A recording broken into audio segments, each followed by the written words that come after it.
안녕하세요. 김병주입니다. 여러분은 스스로 생각하기에 리더에 가까우신가요?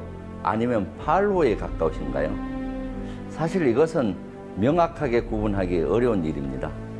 누구나 팔로이면서 리더이기도 하니까요. 생각해 보세요. 당신은 회사에서도 가정에서도 다양한 역할을 맡으며 리더와 팔로우 모두를 수행하고 있습니다. 즉 당신은 팔로우면서 리더라는 사실. 그래서 누구나 리더십을 갖추는 것이 중요합니다. 이때 리더에게는 리더십이 필요한데요. 손자가 말하는 훌륭한 리더란 어떤 사람일까요? 오늘 이 시간 리더에게 필요한 덕목에 대해서 알아보겠습니다.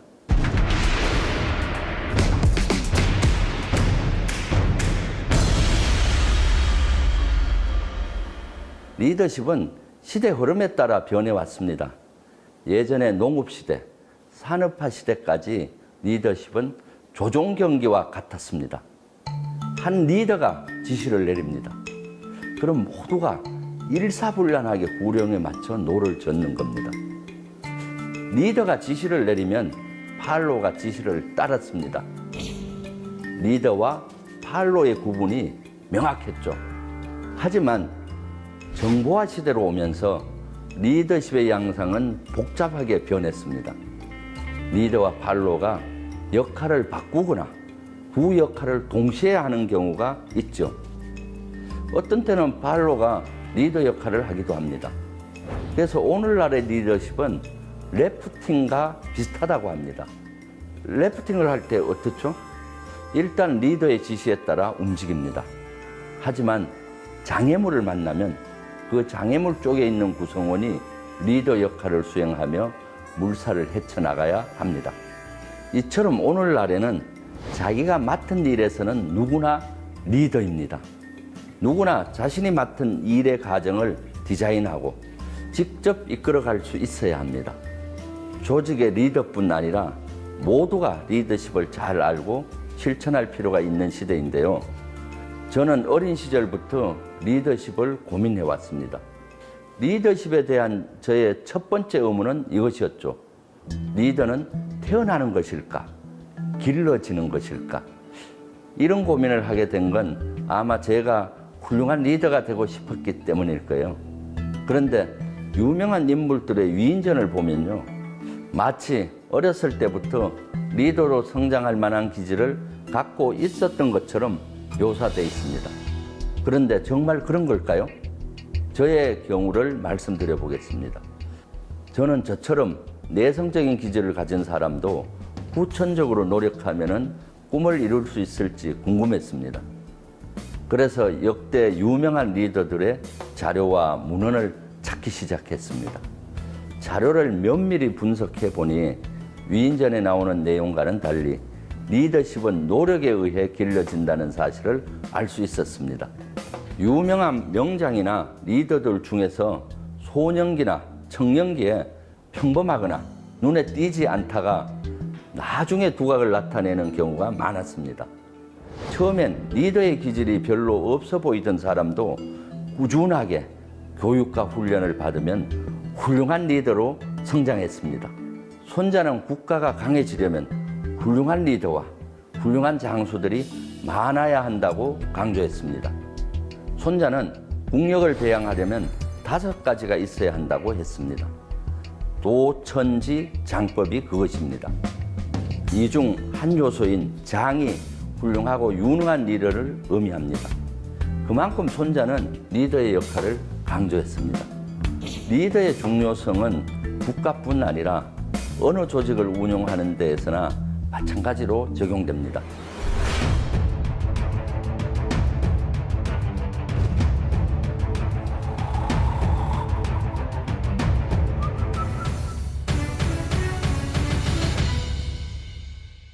리더가 얼마나 중요한지는 역사를 통해서 잘 알 수 있습니다. 리더가 어떤 결정을 내리느냐에 따라 나라 전체가 번성하기도 하고 허망하게 망하기도 하는 모습을 수없이 봐왔으니까요. 리더십을 이야기하기 위해 13세기 초 몽골 초원으로 가봅시다. 특출나게 뛰어난 리더가 그 시대에 태어났기 때문이죠.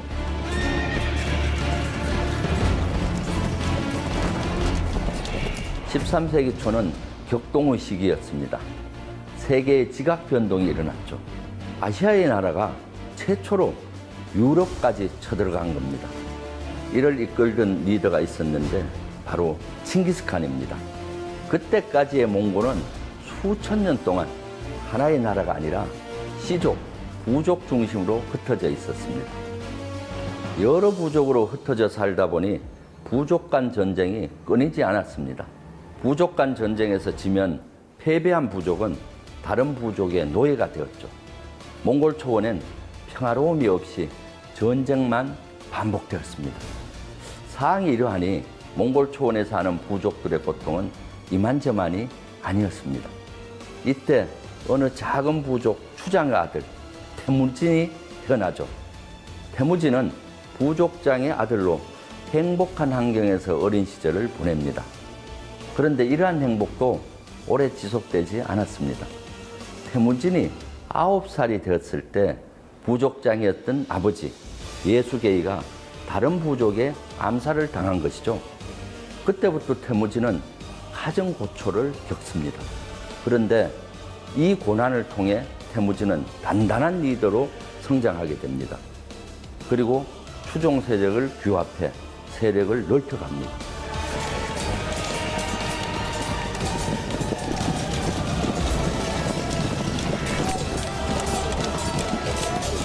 이후 태무진은 자신만의 리더십을 발휘해 몽골 초원을 하나로 통합하고 자신을 위대한 왕이라는 의미의 칸, 즉 칭기스칸으로 명명합니다. 오랜 몽골 초원에서의 부족 간 전쟁이 끝이 나고 하나의 나라를 만든 것이죠. 그리고 칭기스칸은 눈을 세계로 돌려서 중국 금나라와 남송을 점령하고 중동, 멀리는 러시아와 유럽까지 점령했습니다. 세계 역사상 유례없는 대제국을 건설하게 된 것이죠.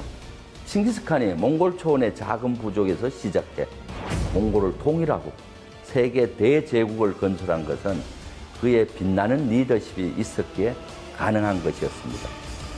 어떤 리더십이었을까요?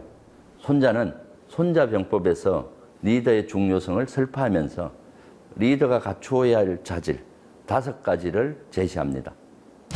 그 5가지는 지, 신, 인용, 음입니다. 지는 지혜와 지략을 의미하고 신은 신뢰, 인은 인연, 용은 용기, 음은 엄격함을 뜻합니다. 우선 지는 지혜이면서 지략을 의미합니다. 이는 우리가 흔히 아는 지식과는 차이가 있습니다. 지식은 여러 가지로 정의를 내릴 수 있겠지만 인류 문명이 발달하면서 발견된 현상이나 원리를 말합니다. 반면 지혜는 그러한 원리를 우리 삶에 적용하는 능력을 말합니다. 사물의 이치를 깨닫고 사태를 정확하게 처리하는 정신적 능력이죠. 이는 통찰력, 문제 해결 능력이라고도 볼 수 있습니다. 지식은 하나하나 쌓여간다고 표현하고 지혜는 열린다고 표현합니다. 그럼 지식이 많다고 지혜로울까요? 지식이 아무리 많아도 우리 삶에 적용하지 못한다면 무용지물입니다. 지혜로운 사람은 자신이 알고 있는 것들을 우리 삶에 잘 적용하는 사람입니다. 그런데 우리는 그동안 지혜를 추구하기보다 지식을 쌓는 것에 몰입했습니다. 학교에서도 학생들에게 많은 지식을 주입하는 형태를 취했습니다. 학교의 시험은 얼마나 많은 지식을 알고 있는지에 주안을 둔 것입니다. 그러다 보니 지혜의 눈을 뜨기가 어려웠습니다. 그러니 대학에 가서 아무리 많은 공부를 해도 취업을 해서 업무에 투입되면 다시 아무것도 모르는 상태로 돌아가 다시 배워야 했던 경험 누구나 해보았을 것입니다. 지식과 지혜와 관련해 제가 가졌던 오랜 의문이 또 있습니다. 앞서 말한 징기스칸에 대한 의문입니다. 징기스칸은 글을 쓸 줄 몰랐다고 합니다. 심지어는 자기 이름을 쓸 줄도 몰랐죠. 그런데 어떻게 몽골 초원의 부족을 통일시키고 나아가 대제국의 칸이 될 수 있었을까 하는 것이었죠. 지금의 관점으로는 불가사의한 일이었죠. 그런데 그 비결은 지혜와 지략에 있었습니다. 칭기스칸은 그를 몰랐기 때문에 나무 말에 더욱 귀 기울였습니다. 그리고 새롭고 좋은 것이라면 적국의 것이라도 받아들였습니다. 이러한 노력으로 그는 몰라도 대단히 지혜로워졌던 것이죠. 칭기스칸이 행한 리더십을 보면 그가 얼마나 지혜롭고 전략이 뛰어났는지 알 수 있습니다. 칭기스칸은 인재를 파격적으로 등용했는데 능력과 충성도만 있다면 출신과 종교, 계급과 관계없이 등용했습니다. 그가 성공할 수 있었던 이유 중 하나는 칭기스칸 주변에 능력 있고 충성심 강한 훌륭한 부하 장수들이 많았기 때문입니다. 또 칭기스칸은 군대 편성도 획기적으로 계획합니다. 십진법을 기초로 군대를 10명, 100명, 1000명, 10,000명으로 구성하고 점령지의 군인들도 전폭적으로 받아들였습니다. 10명을 전투 단위로 편성하고 그 중에 한 명이라도 나고하면 나머지 인원이 반드시 그를 찾아오게 했습니다. 10명 중 한 명이라도 탈영하면 나머지 인원을 모두 처벌했습니다. 그러니 절로 단결력이 따라오죠. 또 몽골군이 새로운 적과 만났을 때는 승리 후 그들이 사용한 전술이나 무기를 흡수했습니다. 전투를 하면 할수록 제국이 넓어질수록 칭기스칸 부대는 무기도 다양해졌고 전술도 강해졌습니다. 이처럼 칭기스칸은 좋은 것이 있다면 그것이 새로운 무기든 부하의 조언이든 적극적으로 받아들이고 자신의 것으로 만들려고 애썼습니다. 칭기스칸의 지혜가 세계 초강대국을 이룬 힘의 원동력이었습니다.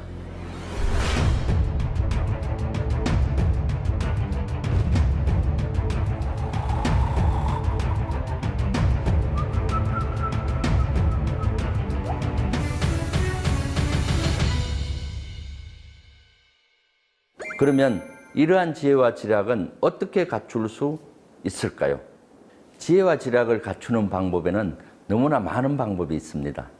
그중 제가 터득한 방법 몇 가지를 말씀드리겠습니다. 먼저 지식을 쌓되 지식 속의 원리를 터득해야 합니다. 지혜의 근육을 강화시키려면 지식을 관통하는 원리를 깨치려고 노력해야 합니다. 이제 지식을 많이 쌓는 것은 예전에 비해 의미가 약해졌습니다.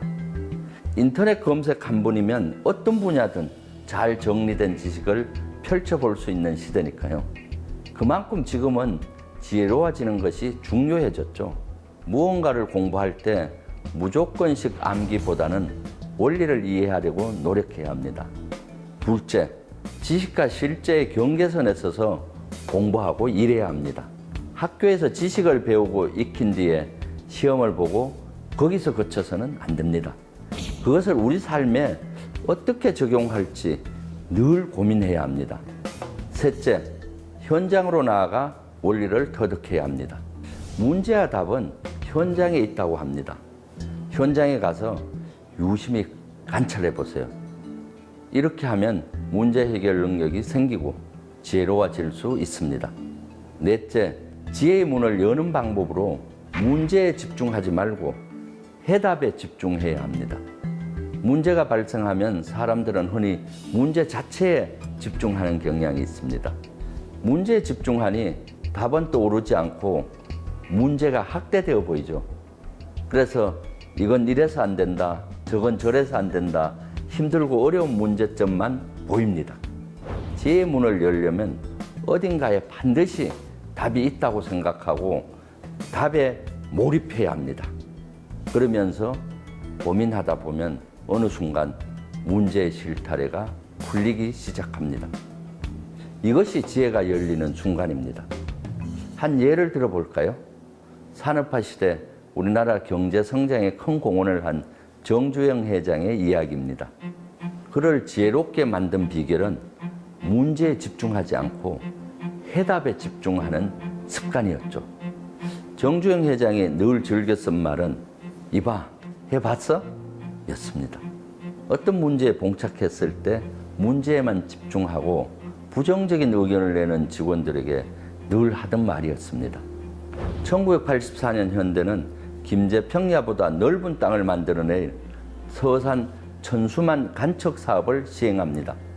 그리고 막바지 물막이 공사를 할 때였습니다. AB지구를 잇는 작업을 하는데 마지막 남은 270m가 문제였습니다. 초속 8m의 급류가 생긴 270m 구간에 물막이를 하기 위해 다양한 시도를 했습니다. 그러나 흙을 부으면 순식간에 물살이 쓸려갔습니다. 심지어 4.5톤 자동차만한 바위도 순식간에 쓸려가 버렸습니다. 너무나 난감한 상황이었죠. 이때 정주영 회장은 포기하지 않고 번뜩이는 해결 방안을 떠올립니다. 대형 폐유조선을 가져다 놓으면 물살을 막을 수 있을 것 같았죠. 울산항에 정박시켜 놓은 22만 6천 톤급 초대형 폐유조선 워터베이오를 가져다가 바다에 가라앉혀 물살을 잠재우자는 생각이었습니다. 그런데 정주영 회장의 안에 직원들은 모두 반대합니다.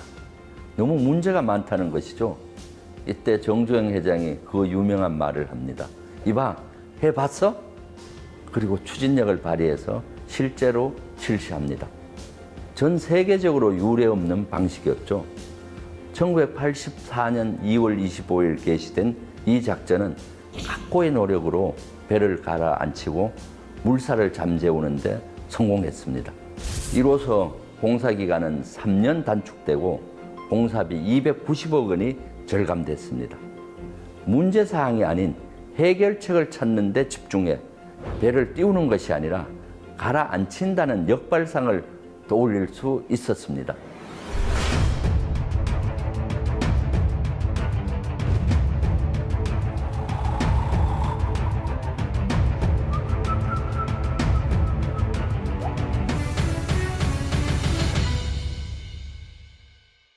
손자가 말한 리더의 자질 두 번째는 즉 신뢰입니다. 신뢰는 사람과 사람이 만나서 처리하는 모든 일에서 대단히 중요한 요소입니다. 신뢰가 형성되면 시간이 절약되고 비용을 절감할 수 있으며 편안해집니다. 신뢰는 사람 사는 곳 어디에서나 필요한 덕목입니다. 환자는 의사가 자신의 병을 치료해 줄 것이라는 강한 신뢰감을 가져야 나을 수 있습니다. 만약 환자가 의사를 신뢰하지 못하고 처방해준 약 대신에 주변에서 들려주는 민간요법에 의지한다면 어떻게 될까요? 오히려 병을 악화시킬 수 있습니다.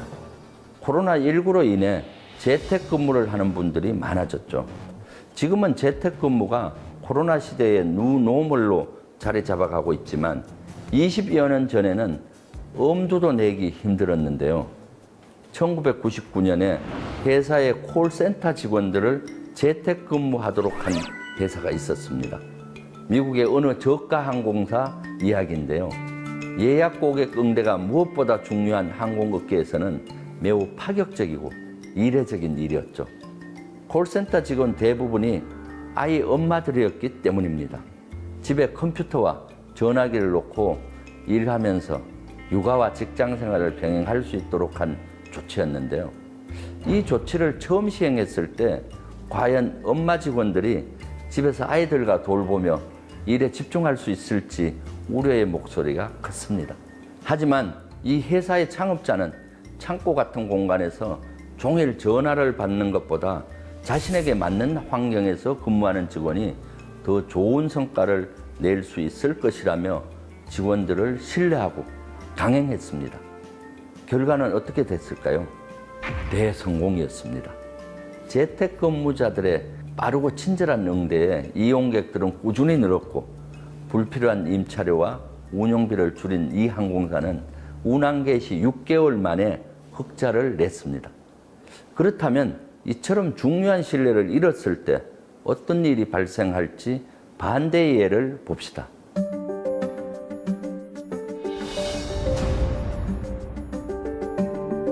미국에서 9.11 테러가 발생하고 난 이후 항공사와 승객에 대한 신뢰가 깨졌습니다. 승객 중 테러할 수 있는 사람이 있을 수 있다는 생각이었죠. 그래서 어떤 사항이 벌어졌습니까? 이전보다 공항 출입국 심사 기간이 길어져서 공항으로 더 빨리 출발해야 했습니다. 국제선의 경우 항공기 출발 2시간 전에 공항에 도착하면 여유가 있었는데 9.11 테러 직후에는 4시간 전에 도착해야 했죠. 그리고 검색이 강화되었습니다. 검색을 위한 다양한 추가 비용이 발생했죠. 승객들은 입출국이 더욱 불편해졌습니다. 이와 같이 사회적 신뢰가 깨지면 시간과 예산이 더 들고 무엇보다 불편도가 높아집니다. 신뢰는 단 한 번의 실수로 무너질 수 있고 이를 세우는 데는 오랜 시간이 걸리는 소중한 가치입니다. 리더는 조직원으로부터 신뢰를 잃으면 안 됩니다. 그렇다면 신뢰는 어떻게 만들어 가야 할까요? 신뢰받는 리더는 2가지를 갖추어야 합니다. 인품과 능력입니다. 우선 리더는 인품에서 우러나는 태도가 좋아야 합니다. 품성이 올바르고 공평무사한 태도를 갖춰야 합니다. 정약용의 목민심서에는 이런 말이 나옵니다. 불환빈, 환불균. 백성들의 불평불만은 부족함에 있지 않고 불평등과 불공정함에서 나온다. 좋은 리더는 상을 줄 때나 인사고과 근무성과 평가를 할 때 공정해야 합니다. 학연, 혈연, 지연과 관계없이 인재를 공정하게 적재적소에 배치해야 합니다. 또 능력이 있어야 신뢰가 생깁니다. 리더가 업무 능력이 있어야 조직을 앞에서 끌고 갈 수 있습니다. 생존과 직결되는 전쟁에서는 특히 리더의 능력이 신뢰에 큰 영향을 미칩니다. 전투를 승리로 이끄는 리더는 장병들이 따르기 마련입니다. 조직 효과를 극대화하고 부대를 승리로 이끌기 위해서는 3가지 신뢰가 있어야 합니다. 자기 자신의 능력에 대한 신뢰, 자기가 속한 조직의 능력에 대한 신뢰, 그리고 상관의 능력에 대한 신뢰입니다. 군 부대를 예로 들어보겠습니다. 자기 자신의 능력에 대한 신뢰는 장병 자신이 자신의 능력을 믿는 것입니다. 소총사격 20발 가운데 5발밖에 못 맞추는 장병이라면 전투 중에 적을 보면 숨기 바쁠 것입니다. 그런데 18발 이상 맞추는 특등사수라면 당황하지 않고 적을 조준사격할 수 있습니다. 전투 현장에서는 0.1초의 승부가 결정됩니다. 적과 마주했을 때 누가 먼저 정확히 쏘느냐가 생사를 판가름하는 것입니다. 적의 결정적인 급소, 머리나 심장을 먼저 쏘지 못하면 그 다음 총알은 나를 향해 날아옵니다. 부대의 전투 능력은 병사들이 가장 잘 파악하고 있습니다. 전투력이 약하면 혹시 누가 먼저 도망가나 서로 눈치 보게 됩니다. 그리고 상관의 능력에 대한 신뢰가 대단히 중요합니다. 능력을 신뢰하기 위해서는 자기 자신의 능력 향상을 게을리해서는 안 됩니다. 그리고 구성원들의 교육 훈련을 아주 강하게 시켜주어야 합니다. 리더가 하급자에게 해줄 수 있는 최고의 복지는 능력을 갖추게 하는 것입니다. 이러한 능력은 전쟁 시에 서로의 목숨을 지켜줍니다. 지금까지 손자가 말한 훌륭한 리더의 조건, 지, 신, 인용, 중 2개의 덕목인 지혜와 신뢰에 대하여 알아보았습니다. 지혜와 신뢰는 개인에게나 조직, 나아가서 한 국가가 제대로 작동하기 위해 반드시 필요한 요소입니다. 여러분은 리더입니까? 팔로입니까? 여러분 주위에는 지혜롭고 신뢰할 만한 리더가 있습니까? 다음 시간에는 손자가 말한 훌륭한 리더의 조건 중 인용음에 대해 알아보겠습니다. 감사합니다.